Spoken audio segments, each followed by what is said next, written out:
It all started with a letter on my doorstep, one I almost ignored. I thought it was just more HOA nonsense. But when I opened it and saw blueprints and legal language, my heart dropped. The Homeowners Association had somehow approved plans to build a shopping mall, right on my land. No call, no warning, no chance to object. Just like that, they were digging up the property my grandfather left me. At first, I tried to fight it. Meetings, lawyers, calls that went nowhere. The HOA claimed they had every right, citing some ancient zoning rule buried in paperwork I'd never even seen. I felt powerless, like David facing a corporate Goliath. But what they didn't know was, I wasn't giving up that easily. I decided to play the long game. If they wanted to treat my land like a business deal, then I'd beat them at their own game. That's when everything changed. I found a loophole, made a bold move, and watched the entire situation flip in my favor. What started as a nightmare turned into the wildest opportunity of my life. I didn't just win, I built something even bigger. But trust me, the way it all unfolded, you won't believe the twists that came next. Let me take you back to the day it all began. The land they built on wasn't just property to me, it was family history. My grandfather bought that plot over 50 years ago, long before the HOA even existed. It was quiet, peaceful, surrounded by open sky and oak trees. We used to camp there every summer. He'd tell me stories by the fire, always ending with, "This land will take care of you someday." I didn't realize how true that would become. When I inherited it, I didn't do much. I kept it clean, paid the taxes, and visited now and then. But apparently, the HOA had been changing zoning maps without much notice. They claimed I missed some renewal paperwork, and suddenly, my land was part of a community development zone. That mall. It was already under construction by the time I figured out what was going on. Every time I asked questions, I got vague answers or was told to take it up with the board. And the board? Let's just say, they weren't exactly friendly. Some of them even acted like I was the problem. But I started digging. Public records, old contracts, anything I could get my hands on. And that's when I found something strange. A name I didn't recognize tied to my land deed. And that's when things really started to unravel. The name I found on the land deed wasn't mine or my grandfather's. It was someone I'd never heard of. A man named Richard Halverson. I thought maybe it was a clerical error, but the more I looked, the more it seemed deliberate. Somehow, years ago, my land had quietly been transferred without my family's knowledge. And guess who was listed as a witness on that document? The current president of the HOA. That's when things started to feel bigger than just a mole or a misunderstanding.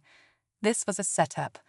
I dug deeper and found Richard Halverson tied to several land disputes in nearby neighborhoods. All of them ended in sudden construction projects, HOA involvement, and silence from property owners. It wasn't just me, it was a pattern. Some people had moved away, others gave up. But I wasn't about to walk away from something that meant so much to my family. While all this was happening, the mall was rising fast. Cranes, trucks, workers every day. My land was turning into a parking lot and nobody cared. Even my neighbors started acting distant, like they knew something but didn't want to get involved. I started getting strange calls with no one on the line. My emails were ignored. It felt like someone was trying to push me out, but they clearly didn't know who they were dealing with. I started documenting everything: calls, letters, photos of the construction, even drone footage showing how far the mall had spread onto my land. I met with a real estate lawyer, one of the best in the area, and when I showed him the deed with Richard Halverson's name on it, his face went pale. "You've stumbled into something," he said, "and it's a lot bigger than you think." Turns out, Halverson was more than just a name on paper. He used to work in property law and had quietly partnered with developers over the years, flipping land through shady HOA loopholes. This wasn't just a zoning issue anymore, this was fraud, but proving it wouldn't be easy.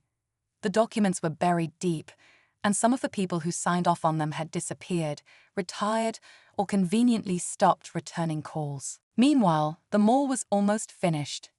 Billboards went up, advertising grand openings.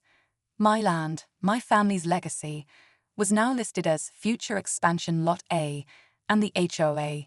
They sent me a cease and desist after I tried to stop the last phase of construction. The tension was unbearable. I knew I was running out of time.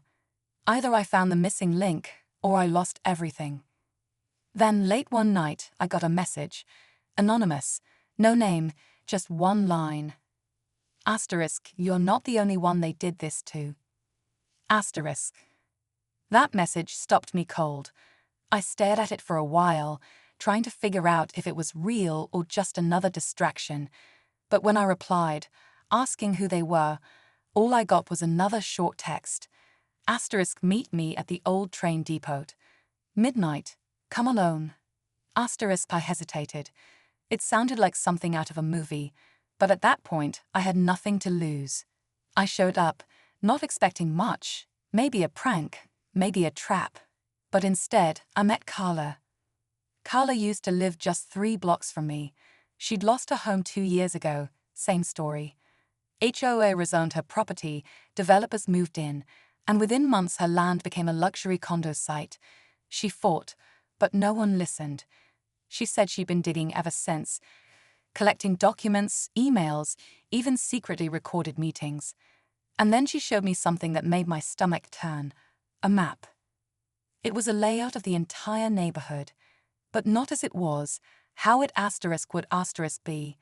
Malls, condos, office buildings, all carved out of private land that wasn't theirs to sell, and next to each plot, initials. Mine was there. So was Carla's, and so were 6 other families I recognized. It wasn't random. It was targeted. A long game to turn our entire area into a billion-dollar real estate hub, starting of my land. And they were almost finished. I knew we didn't have much time. Carla and I went all in. We compiled everything. Property records, forged signatures, zoning changes, the secret development maps. I even hired a private investigator who found the smoking gun, a financial trail connecting the HOA president, Richard Halverson, and the development company behind them all. Massive payouts, fake shell companies, and years of hidden deals. It was bigger than we imagined. This was organized land theft disguised as community growth. We took it all to the media. Within days, a story exploded. News vans parked outside the mall construction site. Reporters demanded answers. Local officials scrambled to launch an investigation. Public pressure mounted fast, and soon lawsuits were flying in every direction. The developers tried to bury everything, but it was too late. The permits were revoked, construction halted, and the HOA board dissolved in disgrace. But here's a twist. While all this chaos played out, I made a quiet move of my own. I sold the rights to my story. A streaming company picked it up fast, and before I knew it, I wasn't just reclaiming my land. I was negotiating million-dollar deals. Then came sponsorships, books, even a licensing offer on the mall's half-built site. I didn't just win. I turned their scam into my empire. And the craziest part, that was just the beginning. I didn't just win. I turned their scam into my empire. And the craziest part, that was just the beginning. In the end, the land my grandfather left me really did take care of me, just not in the way I ever expected. The mall was never completed. Instead, I bought back the unfinished site through a trust I set up and turned it into something meaningful. A public space with small local shops, green parks, and a center for community events. No high-rises, no shady deals, just something real. Carla became my partner in the project.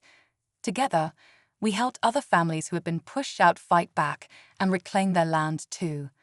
The HOA scandal led to new laws in our city protecting homeowners from predatory zoning practices. It felt good to know that what happened to me wouldn't happen to someone else. I still walk that land sometimes. The oak trees are still there. So is the fire pit where my grandfather once sat. This wasn't just about money or revenge. It was about standing up when everyone else told me to sit down. I learned that even when the odds feel impossible, one voice can change everything. So yeah, they tried to steal my land and build a mall. But in the end, I built something way bigger: freedom, purpose, and legacy. I still walk that land sometimes. The oak trees are still there. So is the fire pit where my grandfather once sat. This wasn't just about money or revenge. It was about standing up when everyone else told me to sit down. I learned that even when the odds feel impossible, one voice can change everything. So yeah, they tried to steal my land and build a mall. But in the end, I built something way bigger: freedom, purpose, and legacy.